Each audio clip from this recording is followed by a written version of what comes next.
ନମସ୍କାର ପ୍ରିୟ ଦର୍ଶକ ବନ୍ଧୁ, ମୁଁ ଅଜୟ ମିଶ୍ର ସ୍ୱାଗତ କରୁଛି ବିଧିବିଧାନ ଓଡ଼ିଆ ଚ୍ୟାନେଲର ପୁଣି ଏକ ନୂତନ ଅଧ୍ୟାୟକୁ।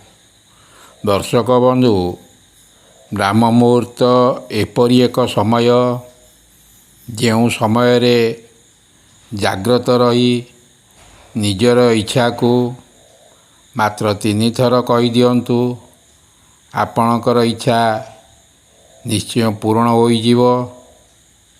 ଏଥିପାଇଁ ସମୟ ଲାଗିନଥାଏ। ଦର୍ଶକ ବନ୍ଧୁ, ଏହି ବ୍ରାହ୍ମ ମୁହୂର୍ତ୍ତ ସମୟରେ ଆପଣ ଶେଯରେ ବସିକରି ହେଉ, ଶୋଇକରି ହେଉ, ଆପଣ ନିଜର ଇଚ୍ଛାକୁ 3 ଥର କହିଦିଅନ୍ତୁ, ଆପଣଙ୍କର ଇଚ୍ଛା ସଙ୍ଗେ ସଙ୍ଗେ ପୂରଣ ହୋଇଯିବ। ଦର୍ଶକ ବନ୍ଧୁ, ଆପଣଙ୍କର ଇଚ୍ଛା ବା ମନସ୍କାମନା ପୂରଣ କରିବାକୁ ଚାହୁଁଛନ୍ତି, ତେବେ ଏହି ସମୟରେ ଜାଗ୍ରତ ରହିବେ ନା ଶୋଇ ରହିବେ, ଏହା ଆପଣଙ୍କର ଉପରେ ନିର୍ଭର କରେ। ଦର୍ଶକ ବନ୍ଧୁ, ଆପଣମାନେ ନିଶ୍ଚୟ ଜାଣିଥିବେ, ଆମର ପୂର୍ବଜ ବଂଶଧରମାନେ ଅର୍ଥାତ ଆମର ବାପା, ଜେଜେବାପା, ଜେଜେମା ମାନେ ସେତେ ଉଚ୍ଚ ଶିକ୍ଷିତ ନଥିଲେ ମଧ୍ୟ ସେମାନେ ଏହି ସମୟର ଗୁରୁତ୍ୱକୁ ଅନୁଭବ କରିଥିଲେ। କାରଣ ସେମାନେ ଶୀଘ୍ର ଶୋଇ ଶୀଘ୍ର ଉଠୁଥିଲେ, ଫଳରେ ସେମାନେ ନିରୋଗ ଏବଂ ଦୀର୍ଘାୟୁ ହୋଇପାରୁଥିଲେ। ଇଂଲିଶରେ ମଧ୍ୟ କୁହାଯାଇଛି, early to bed and early to rise to makes a man healthy and wise. ତେବେ ଆପଣ ଯଦି କହିପାରନ୍ତି ଯେ ସେ ସମୟରେ ଟିଭି, ମୋବାଇଲ, ଇଲେକ୍ଟ୍ରିକ୍ ଲାଇନ୍ ଏସବୁର ସୁବିଧା ନଥିଲା, ତେଣୁ ଲୋକମାନେ ସନ୍ଧ୍ୟା ହେବା ପରେ ଯଥାଶୀଘ୍ର ଖାଇ ଶୋଇପଡ଼ୁଥିଲେ, ତେଣୁ ସେମାନେ ଶୀଘ୍ର ଉଠୁଥିଲେ।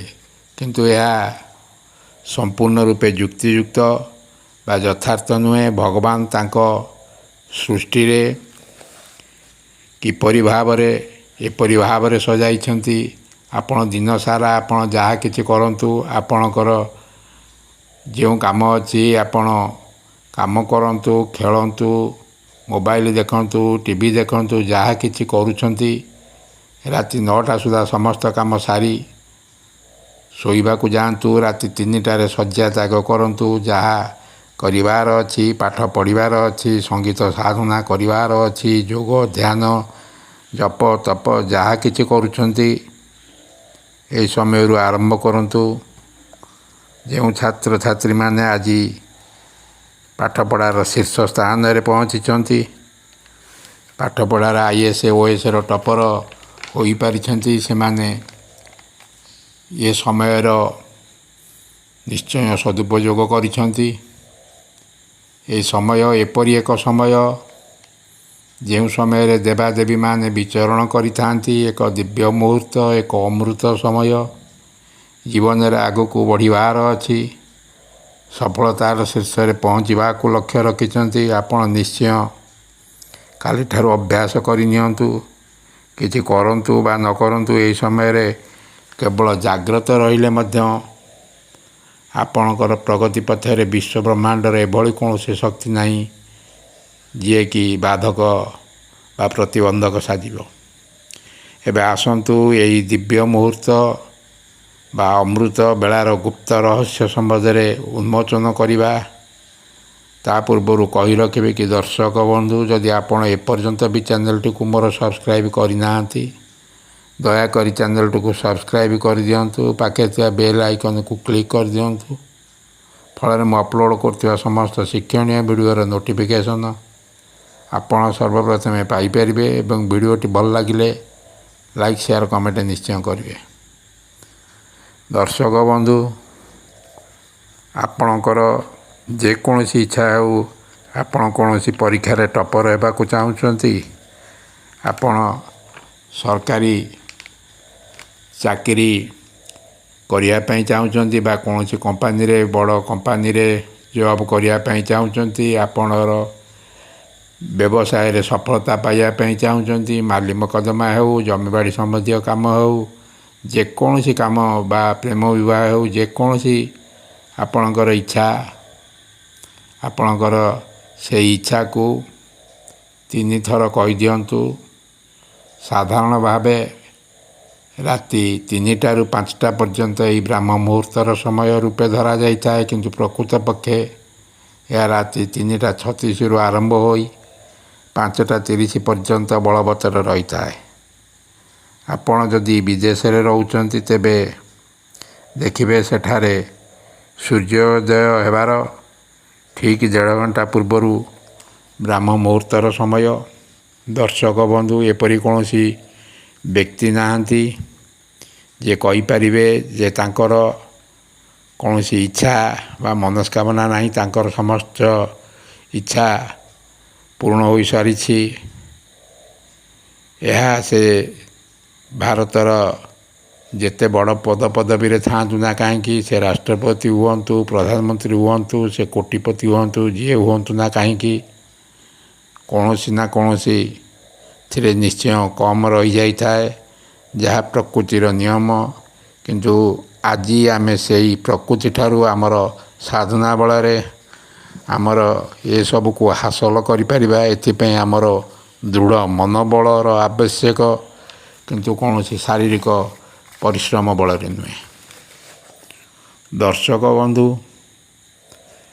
ବ୍ୟକ୍ତିର ଶାରୀରିକ ବ୍ୟାଧି ବା ରୋଗ ହେଲେ ସେ ଯେ କେବଳ ଏହାଦ୍ୱାରା ଯନ୍ତ୍ରଣା ଭୋଗ କରିଥାଏ ତାହା ନୁହେଁ, ଏଥିପାଇଁ ସମଗ୍ର ପରିବାର ଯନ୍ତ୍ରଣାରେ ଛଟପଟ ହୋଇଥାନ୍ତି। ଜଣେ ପରିବାରର ଜଣେ ବ୍ୟକ୍ତି ବେରୋଜଗାରିଆ ହେଲେ ବା ବେକାର ହୋଇଯିବା ପରେ ପରିବାରରେ ବୋଝ ସଦୃଶ ହୋଇଥାଏ। ତେଣୁ ପ୍ରତ୍ୟେକ ବ୍ୟକ୍ତି ଯେଉଁ ନିଜକୁ ସୁସ୍ଥ ସବଳ ରହି ବିପୁଳ ଜ୍ଞାନର ଅଧିକାରୀ ହୋଇ ସମାଜରେ ଜଣେ ପ୍ରତିଷ୍ଠିତ ବ୍ୟକ୍ତିଟିଏ ହୋଇ ନିଜ ଗୋଡ଼ରେ ଛିଡ଼ା ହୋଇପାରିବେ, ସେହିଦିନ ଆମେ ଆମ ପରିବାର କାହିଁକି ଆମ ସମାଜ ପାଇଁ ଏକ ନୂତନ ଦିଗ୍ଦର୍ଶନ ଦେଇପାରିବା। ଦର୍ଶକ ବନ୍ଧୁ, କହିବାର ତାତ୍ପର୍ଯ୍ୟ ଯେ ଭଲ କାମଟିଏ ନିଜେ କରିବା ସହ ନିଜ ପରିବାର ସଦସ୍ୟମାନଙ୍କୁ ଏଥିପାଇଁ ଅନୁପ୍ରାଣିତ କରିବା, ଏ ସମୟକୁ ଠିକ୍ ବାଟରେ ଉପଯୋଗ କରିବା, ପିଲାମାନେ ପାଠପଢ଼ାର ଶୀର୍ଷରେ ପହଞ୍ଚି ପାରିବେ। ଶାନ୍ତି ସୌହାର୍ଦ୍ଦ୍ୟର ବାତାବରଣ ଏପରି ଆପଣଙ୍କୁ ଆଚ୍ଛାଦିତ ହୋଇ ରଖିବ, ଜୀବନ ଅମୃତମୟ ହୋଇଯିବ। ଦିବ୍ୟ ଚେତନାରେ ଏହି ଦିବ୍ୟ ମୁହୂର୍ତ୍ତ, ଦେବାଦେବୀଙ୍କ ଆଶୀଷ ପାଇବାର ସମୟ, ଏକ ସମ୍ପୂର୍ଣ୍ଣ ସକାରାତ୍ମକ ଉର୍ଜା ଘେରା ପରିବେଶରୁ ନିଜକୁ ହଜାଇ ଦେବାର ସମୟ, ଯେଉଁ ସମୟ ଆମ ପାଇଁ ଏକ ଅମୃତର ବେଳା। ଯେତେ କହିଲେ ମଧ୍ୟ ଏହି ସମୟର ମାହାତ୍ମ୍ୟ ସରିବନି। ଏପରିକି ଏହି ସମୟରେ ଗୋଟିଏ କାଚ ଗ୍ଲାସରେ ପାଣି ରଖି ଧ୍ୟାନପୂର୍ବକ ନିଜର ଅନ୍ତର୍ଦୃଷ୍ଟି ନିକ୍ଷେପ ବଳରେ ଏହି ପାଣିକୁ ଯଦି କୌଣସି ରୋଗୀକୁ ପିଇବାକୁ ଦିଆଯାଏ, ତେବେ ସେ ଯେତେ ବଡ଼ କଠିନ ରୋଗରେ ପୀଡ଼ିତ ହେଲେ ମଧ୍ୟ ସେ ବ୍ୟାଧିରୁ ମୁକ୍ତ ହୋଇଥାନ୍ତି। ଦର୍ଶକ ବନ୍ଧୁ, ସୃଷ୍ଟିକର୍ତ୍ତା ଈଶ୍ୱରଙ୍କର ଇଚ୍ଛା ଉପରେ ସବୁକିଛି ନିର୍ଭର କରେ, ଯାହାଙ୍କ ବିନା ନିର୍ଦ୍ଦେଶରେ ଗଛରୁ ପତ୍ରଟିଏ ମଧ୍ୟ ହଲି ନଥାଏ। ତେଣୁ ଏହିଭଳି ଏକ ଦିବ୍ୟ ମୁହୂର୍ତ୍ତ, ଅମୃତ ବେଳା, ଏହି ସମୟରେ ଆପଣ ଏହି ସମୟକୁ ଯଦି ଉପଯୁକ୍ତ ଭାବରେ ଏହାର ପ୍ରୟୋଗ କରନ୍ତି, ତେବେ ଆପଣ ମଧ୍ୟ ଏଭଳି ଜଣେ ଭାଗ୍ୟଶାଳୀ ବ୍ୟକ୍ତି ହୋଇପାରିବେ। ଆପଣ ପ୍ରଗତି ପଥରେ ବା ସଫଳତାର ଶୀର୍ଷରେ ଏପରି ଭାବରେ ପହଞ୍ଚି ପାରିବେ, ଆପଣଙ୍କୁ ଏଥିରେ କେହି ବାଧା ଦେଇପାରିବେ ନାହିଁ। ଦର୍ଶକ ବନ୍ଧୁ, ଆପଣଙ୍କୁ ଏଥିପାଇଁ ବିଶେଷ କିଛି କରିବାକୁ ପଡ଼ିନଥାଏ। ସର୍ବପ୍ରଥମେ ଏହି ସମୟରେ ଆପଣ ଜାଗ୍ରତ ରୁହନ୍ତୁ, ଭଗବାନଙ୍କୁ ଧନ୍ୟବାଦ ଦିଅନ୍ତୁ। ସେ ହିଁ ସର୍ବୋତ୍ତମ କର୍ତ୍ତା। ଦର୍ଶକ ବନ୍ଧୁ, ତାପରେ ଆପଣ ଜାଗ୍ରତ ରହିବା ପରେ ଦୁଇ ହାତକୁ ଉପରକୁ ଟେକି ଆପଣଙ୍କର ଇଷ୍ଟ ଭଗବାନଙ୍କୁ ସ୍ମରଣ କରନ୍ତୁ। ତାପରେ ଆପଣ ସେହି ସେଜ ଉପରେ ବସି ରୁହନ୍ତୁ କିମ୍ବା ଆପଣଙ୍କର ଘରର କୌଣସି ସ୍ଥାନରେ ଗୋଟିଏ ଆସନ ପକାଇ ତାପରେ ବସନ୍ତୁ। କେବଳ 15 ମିନିଟ୍ ଧ୍ୟାନରେ ବସନ୍ତୁ। ଆପଣ ଧୀରେ ଧୀରେ ନିଶ୍ୱାସ ନିଅନ୍ତୁ, ଧୀରେ ଧୀରେ ନିଶ୍ୱାସ ଛାଡ଼ନ୍ତୁ। ଏହି ନିଶ୍ୱାସ ନେଉଥିବା ସମୟରେ ଏବଂ ଛାଡ଼ୁଥିବା ସମୟରେ ଆପଣଙ୍କର ଇଷ୍ଟ ଦେବାଦେବୀଙ୍କ ନାମକୁ ଉଚ୍ଚାରଣ କରନ୍ତୁ। ଆପଣ ରାମ ନାମ ଉଚ୍ଚାରଣ କରିପାରିବେ, ଓଁ ନମଃ ଶିବାୟ ଉଚ୍ଚାରଣ କରିପାରିବେ, ରାଧେକୃଷ୍ଣ କରିପାରିବେ, ଓଁ ମା କାଳୀ, ଆପଣଙ୍କର ଯାହା ଆପଣ ଯେଉଁ ଠାକୁର ବା ଯେଉଁ ଦେବାଦେବୀଙ୍କୁ ଆପଣ ବିଶ୍ୱାସ କରନ୍ତି ଆପଣ ତାଙ୍କର ନାମକୁ 15 ମିନିଟ୍ ପର୍ଯ୍ୟନ୍ତ ଆପଣ ଧ୍ୟାନପୂର୍ବକ ମନେ ମନେ ସ୍ମରଣ କରନ୍ତୁ। 15 ମିନିଟ୍ ପରେ ଆପଣଙ୍କର ଯେଉଁ ଇଚ୍ଛା ଅଛି ଆପଣଙ୍କର ଇଚ୍ଛାକୁ 3 ଥର କୁହନ୍ତୁ। ଆପଣଙ୍କର ଯେଉଁ ଇଚ୍ଛା ଆପଣଙ୍କର ଯେତେ ଗୁଡ଼ିଏ ଇଚ୍ଛା ଭିତରେ ଆପଣଙ୍କର ଯେକୌଣସି ଇଚ୍ଛାକୁ 3 ଥର କହିଦିଅନ୍ତୁ। ଆପଣ ଦେଖିବେ ଆପଣଙ୍କର ସେହି ଇଚ୍ଛା ସେଇଦିନ ହିଁ ପୂରଣ ହୋଇଯିବ। ଏଥିପାଇଁ ଆପଣଙ୍କର ଦୃଢ଼ ମନୋବଳ ଆତ୍ମବିଶ୍ୱାସର ରହିବା ବାଞ୍ଛନୀୟ। ଆପଣ ଏହି ଉପାୟଟିକୁ କ୍ରମାଗତ ଭାବେ 21 ଦିନ ପର୍ଯ୍ୟନ୍ତ ଚାଲୁ ରଖନ୍ତୁ। ଆପଣଙ୍କର ଏପରି କୌଣସି ଦୁଃସାଧ୍ୟ ବା କଠୋର ମନସ୍କାମନା ନାହିଁ ଯାହା ପୂରଣ ନ ହେବ। ଦର୍ଶକ ବନ୍ଧୁ, ଯଦି ଭିଡ଼ିଓଟି ଭଲ ଲାଗିଥାଏ ନିଶ୍ଚୟ ଭିଡ଼ିଓଟିକୁ ଗୋଟେ ଲାଇକ୍ କରିବେ। ରହୁଛି, ଧନ୍ୟବାଦ, ନମସ୍କାର।